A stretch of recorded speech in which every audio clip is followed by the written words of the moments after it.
First contact and defiance. The Obsidian warships of the NIGMA Empire appeared in Earth's orbit on an otherwise unremarkable Thursday morning in July. Humanity had only recently established its first permanent lunar base and was decades away from serious interplanetary colonization. The detection systems, originally designed to track space debris and asteroids, registered the massive vessels just 6 hours before visual confirmation. By then, any meaningful evacuation or defensive preparation was impossible. Director Fumiko Nakamura stood in the United Earth Council's emergency chamber, her normally composed features tight with tension. Around her, representatives from every nation stared at the holographic display showing the 12 crystalline vessels now positioned above major population centers. The largest ship is approximately 8.4 kilometers in length, reported General Mikhail Volkov, his voice steady despite the circumstances. Our most advanced weapon systems would be ineffective against their hull materials based on preliminary scans. The chamber fell silent until a transmission cut through all global communication channels. The being on the screen resembled a mantis with iridescent blue exoskeleton and multiple compound eyes that shifted colors as it spoke. "People of Sol 3, the alien said in flawless Mandarin before switching to English, "I am Grand Overseer Kulzak of the NIGMA Expansion Fleet. Your world has been selected for resource extraction and partial population preservation. Resistance is mathematically futile. We will begin procedures in 12 Earth hours." Director Nakamura exchanged glances with Council President Obasanjo, a silent communication passing between them. They had prepared for this moment, though few in the room knew it.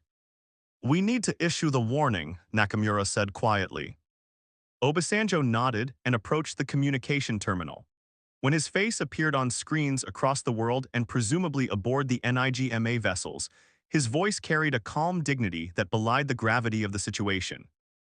"NIGMA Empire, we acknowledge your technological superiority. However, we strongly advise against hostile action.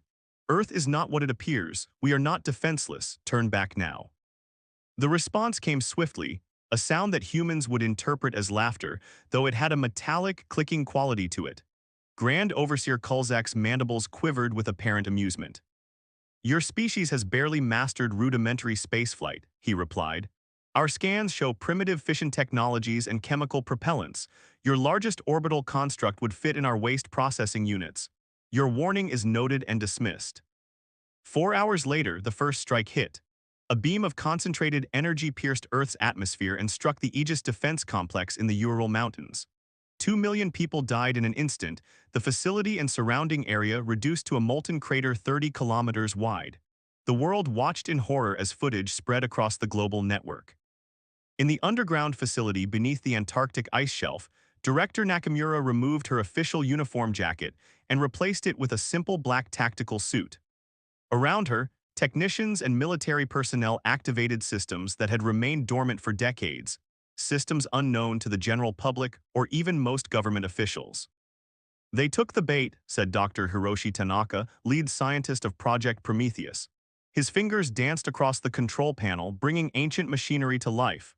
"The Aegis complex was empty. We evacuated it 3 days ago when the deep space sensors first detected their approach."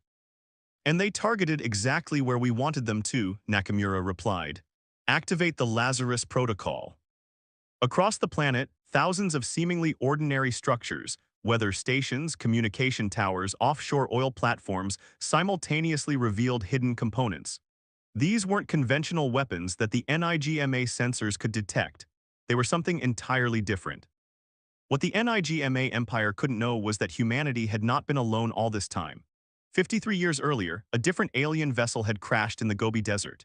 There had been no survivors, but the technology recovered had given humanity a frightening glimpse of what existed beyond their solar system.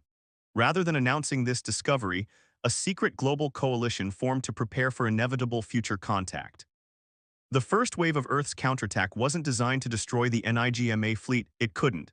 Instead, millions of nanoscale devices, each smaller than a dust particle, were launched into the atmosphere. They rose silently, propelled by controlled electromagnetic fields rather than conventional propulsion. The NIGMA detected nothing until it was too late.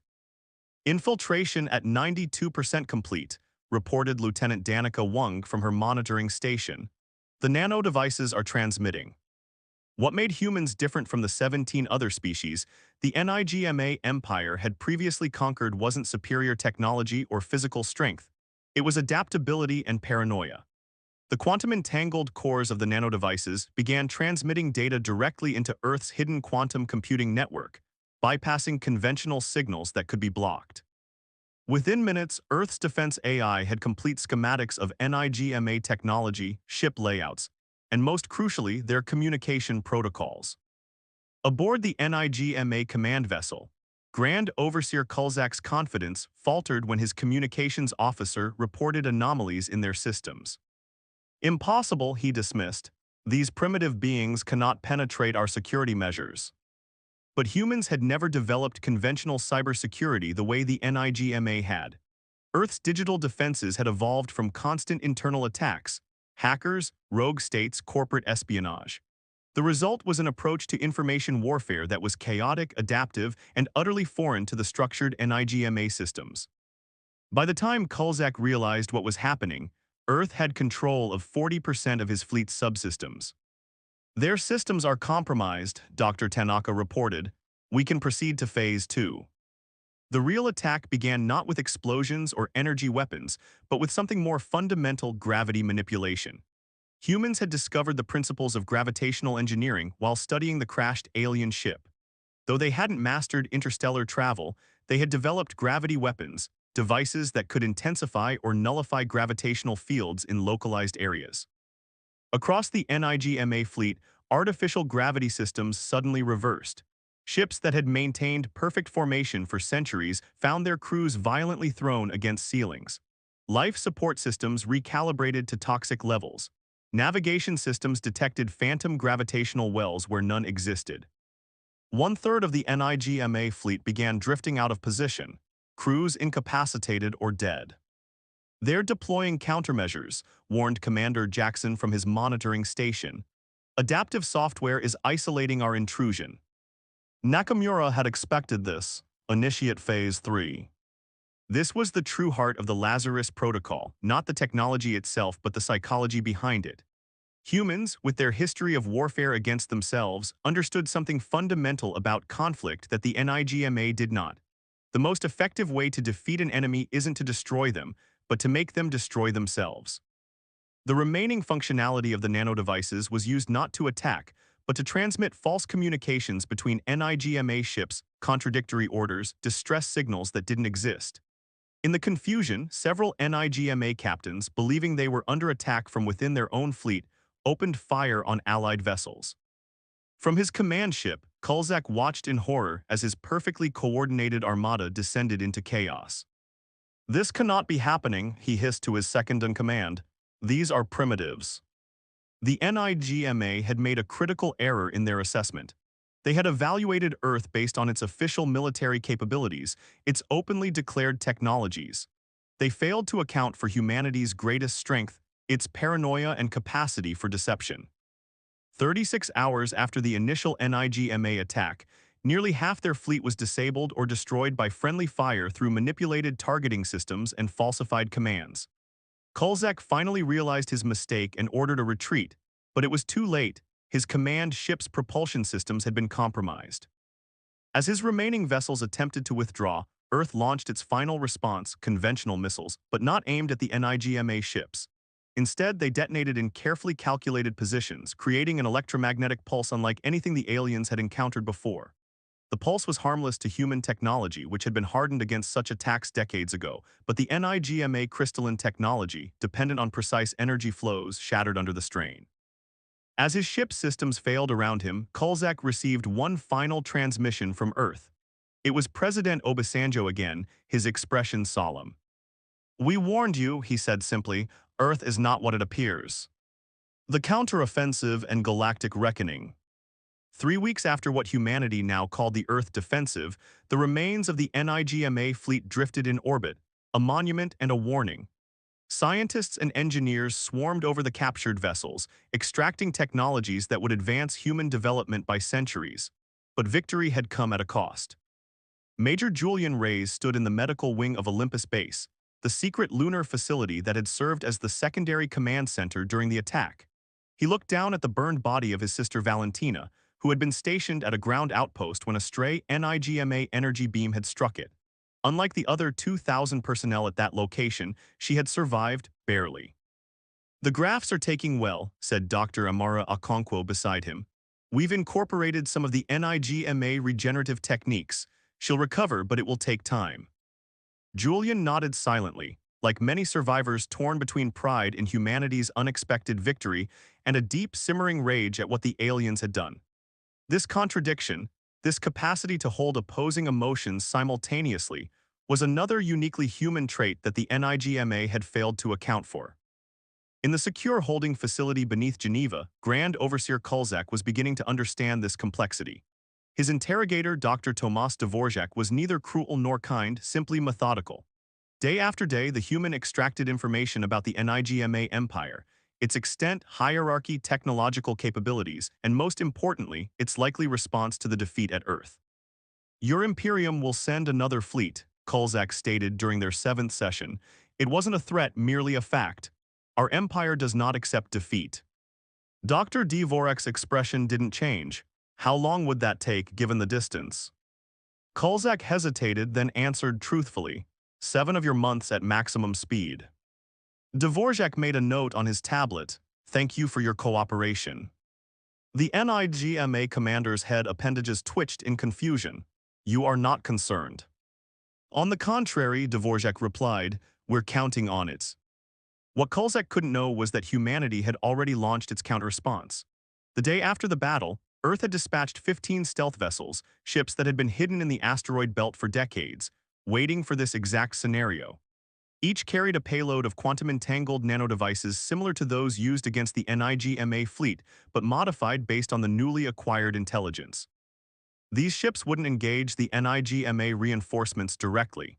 Their mission was infiltration, to reach key NIGMA worlds and seed them with Earth's technology before the next armada could be assembled. Meanwhile, Earth transformed. The secret space-based weapons platforms that had remained dormant were now openly acknowledged and expanded. The shipyards on Mars and in Earth orbit, previously disguised as research stations, worked around the clock to build a proper defense fleet incorporating NIGMA technology. But the most significant changes occurred in human society itself. The truth about the Gobi Desert crash 53 years earlier was finally revealed to the public, along with the decades of secret preparation. Rather than anger at the deception, a wave of grim determination swept through the population. Humanity had faced its first true existential threat and survived. Now they prepared for the next. 4 months after the Earth defensive, the long-range sensors detected what everyone had been expecting: a massive NIGMA fleet, 4 times the size of the first, accelerating toward Earth. In the command center beneath Antarctica, now expanded and reinforced, Director Nakamura reviewed the defensive preparations with her staff. Major Reyes had been promoted to colonel and given command of the orbital defense grid. "The Lazarus Protocol has been upgraded based on captured NIGMA tech," reported Dr. Tanaka. "And our stealth ships have successfully deployed nanodevices on 13 NIGMA worlds, including their homeworld." Nakamura nodded. "And the Prometheus contingency." The room fell silent. The Prometheus contingency was the final option, a weapon so devastating that its very existence was known only to 7 people on Earth. "Ready but not armed," replied Tanaka quietly, "as ordered." The approaching NIGMA armada was commanded by Supreme Archon Dravax, cousin of the captured Grand Overseer. His orders were simple: eradicate all life on Earth as an example to any species that might resist the Empire in the future. He had studied the reports of the first defeat carefully and believed he understood humanity's tricks. His fleet had been hardened against electromagnetic pulses. Their systems were isolated to prevent infiltration. Their weapons were calibrated to target Earth's hidden defense platforms first.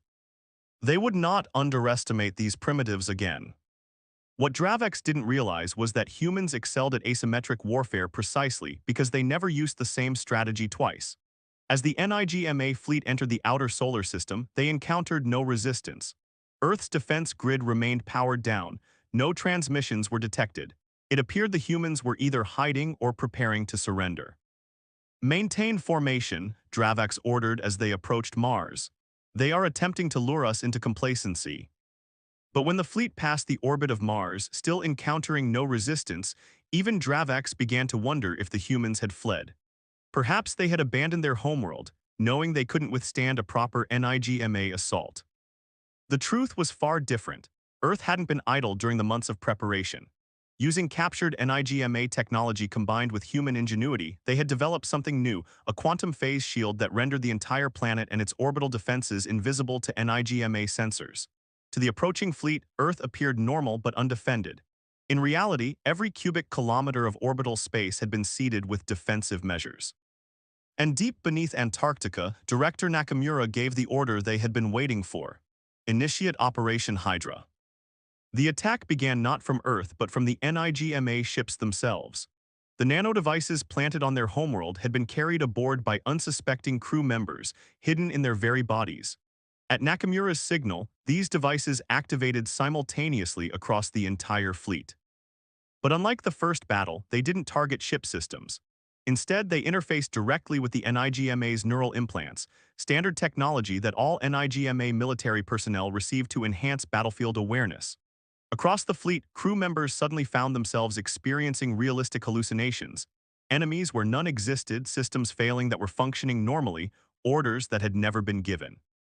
Within minutes, confusion reigned as NIGMA warriors found themselves unable to trust their own augmented senses.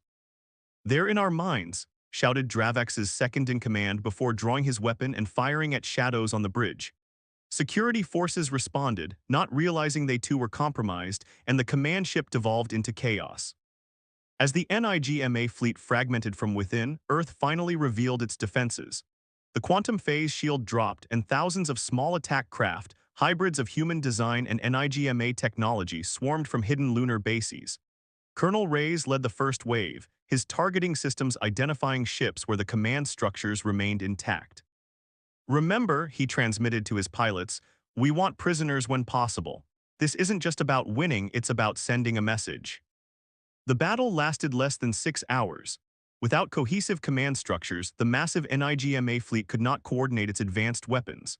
Human attack craft, piloted by veterans of the first conflict and equipped with gravity manipulation technology, systematically disabled the largest vessels. Smaller NIGMA ships, believing they were under attack from their own fleet, either fled or fired on allies. Supreme Archon Dravax, his mind cleared briefly by emergency protocols in his neural implants, watched in horror as Earth's seemingly primitive defenders dismantled the most powerful fleet the NIGMA Empire had ever assembled. He activated the emergency transmission to the NIGMA homeworld, broadcasting on all frequencies. "This is Supreme Archon Dravax," he began, his voice trembling. "The humans, they are not as they appear. Do not send further forces, I repeat, do not." His transmission cut off as his flagship's power systems failed, the result of targeted gravitational distortion that crushed its reactor core without breaching the hull. In the aftermath, as Earth forces secured the disabled NIGMA vessels, Director Nakamura stood on the observation deck of the UES Defiance, watching the crystalline wreckage drift against the backdrop of Earth. "They never understood what they were facing," she said quietly to Dr. Tanaka, who stood beside her. "They thought technology alone makes a species dangerous." Tanaka nodded. "They never had to fight themselves the way we have. They never had to become monsters to defeat monsters." Nakamura's gaze remained fixed on the beautiful blue planet below. "And now they know what we're capable of. This isn't over, it's just beginning." In his cell aboard the Defiance, Supreme Archon Dravax stared at the wall, his compound eyes dimmed with shock. The humans had captured him alive, a final humiliation. But as he replayed the battle in his mind, analyzing where he had gone wrong, a cold realization settled in his core. The humans hadn't just defeated his fleet, they had sent a message to the entire NIGMA Empire and beyond. Earth wasn't a primitive backwater to be conquered. It was something far more dangerous, a planet of survivors who had turned their own violent history into a weapon. 2 weeks later, Earth launched its next phase. The captured NIGMA vessels, now crewed by humans and reprogrammed AI, departed for the stars. Their mission wasn't conquest but demonstration. They would visit each world the NIGMA had subjugated and offer them a choice: freedom under Earth's protection or continued servitude to a faltering empire. And in the vast command center of the NIGMA homeworld, the High Council received the transmission Earth had sent via quantum entanglement, a simple message that made the most powerful beings in the Empire tremble. We warned you, Earth is not what it appears. We are coming, not to conquer but to free. The choice of what happens next is yours. Across 17 star systems, the enslaved species of the NIGMA Empire looked to the skies with new hope. The impossible had happened, someone had defeated their oppressors. And that someone was coming. The age of NIGMA dominance was ending. The era of humanity had begun.